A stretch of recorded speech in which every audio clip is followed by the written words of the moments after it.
You said something. Maybe you didn't even mean it that way. And now they've gone quiet, not yelling, not crying, just gone, sitting right there and somehow 1,000 miles away. You start talking faster, trying to fill the silence, and it doesn't move. Because what's happening in their head right now isn't coldness. It's not punishment. It's something your brain does automatically, and by the end of this video, you'll understand exactly what's going on behind that silence, including the one reason most people get this completely backwards. Here's the thing. We're taught that hurt looks loud, tears, shouting, slammed doors, so when someone goes silent instead, we assume the worst, that they don't care, that they're being manipulative, that they're punishing us. But silence is a survival response. And for a lot of people, it's the oldest one they've got. Tip 1. For many people, this started in childhood. If speaking up as a kid got you dismissed, mocked, or made things worse, your brain learned a rule early. Silence is safer than sound. That rule doesn't disappear at 18, it just waits for the next hurt to activate it. Tip 2. This is what psychologists call stonewalling, one of the 4 communication patterns researcher John Gottman found most predictive of relationship breakdown.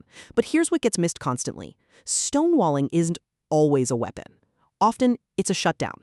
The nervous system hits its ceiling, and words simply stop being accessible. Sound familiar?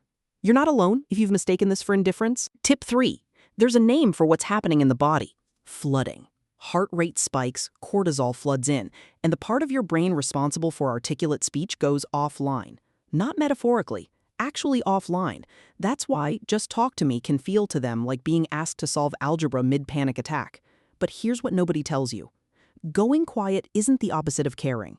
It's often the loudest version of caring someone has left. Freeze is one of 4 hardwired responses to threat, fight, flight, freeze, and fawn. And for a person who learned young that fighting back wasn't safe, freeze became home. The silence isn't them leaving the relationship. It's them trying to survive the moment without losing it completely. Once you see it that way, everything about the interaction changes. So here's the cheat sheet. Silence after hurt is usually a nervous system shutdown, not a punishment. It's often rooted in childhood patterns where speaking up wasn't safe. It can look like stonewalling, but function as self-protection, and underneath it is flooding, a very real, very physical loss of access to words.